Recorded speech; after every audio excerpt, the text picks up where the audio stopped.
بە بەشداری نزیکەی 100,000 قوتابی خوێندنی کوردی لە کەرکووک لە مەراسیمێکدا زەنگی ساڵی نوێی خوێندنی 2024-2025 لێدرا.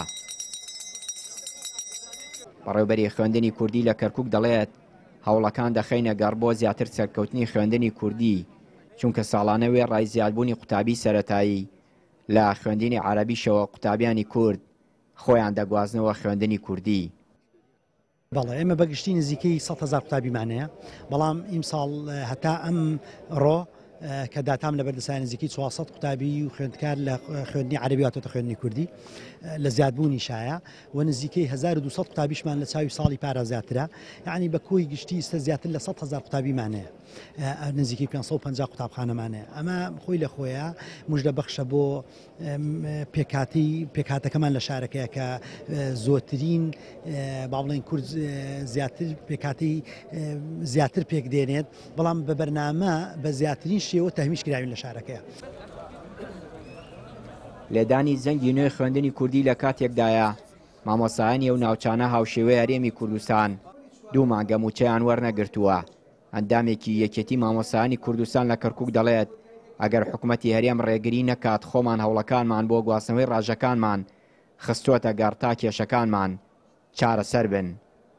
ئەگەر هەر کەسێ لەم ئاهەنگە بەشدار بوو بێ وازانێت کە ئاهەنگێکی زۆر قەشەنگە، وازانێت کە بەڕاستی ئاهەنگەکە لە ڕووی ڕواڵەتیەوە زۆر قەشەنگ و جوان بوو، بەڵام نازانن کە هیچ پەیامێکیان پێ نەبوو بۆ مامۆستا کە دوو موچەی وەرنەگرتووە، هیچ پەیامێکیان پێ نەبوو بۆ عەلاوە، بۆ تەرفیع، بۆ گواستنەوە، بۆ تەوتین، بۆ ئەو کێشانەی کە ئێمە هەمانە. ئێمە چەندین ساڵە بەدەست کۆمەڵی کێشەوە دەناڵێنین، بەڵام ئەم هاتووە لێرە خەڵاتی کەسانێکم بۆکە کە جوابی تەلەفۆنی مامۆستا ناداتەوە، خەڵاتی کەسانێکم بۆکە کە بەردی نەناوەتە سەربەر لە کەرکووک بۆ مامۆستا بۆ خوێندنی کوردی. ڕێزم هەیە بۆ هەندێکیان و بۆ باشەکانیان. بەڕاستی ئەمە کارەساتە، ئەبوو پەیامێکیان پێ بووە. من دڵنیام لەسەر ئاستی حکوومەتی هەرێمی کوردستان، لەسەر ئاستی وەزارەت هیچ پەیامێکیان پێ نەبووە. یعنی ئەو هەموو کێشە و گرفتەی کە خەڵک هەیەتی مامۆستا هەیەتی ئێستا کوا لێرە وجودی نەبوو، ینی لێرە بەس شەربەت خواردنەوە و بەس شتێکی جوان و خەڵاتکردن و درع و ئەمانە بوو. هیوادارین کە چیتر مامۆسایانی خوێندنی کوردی هیوادارین تەنها ڕێگریمان لێ نەکەن. ئەگەر نا ئێمە بەغدا ئامادەیە دەڵێ ئێمە دەتانگوازینەوە، دەڵێ تەوتینتان دەکەین، بەڵام هیوادارین تەنها ڕێمان لێ نەگرن.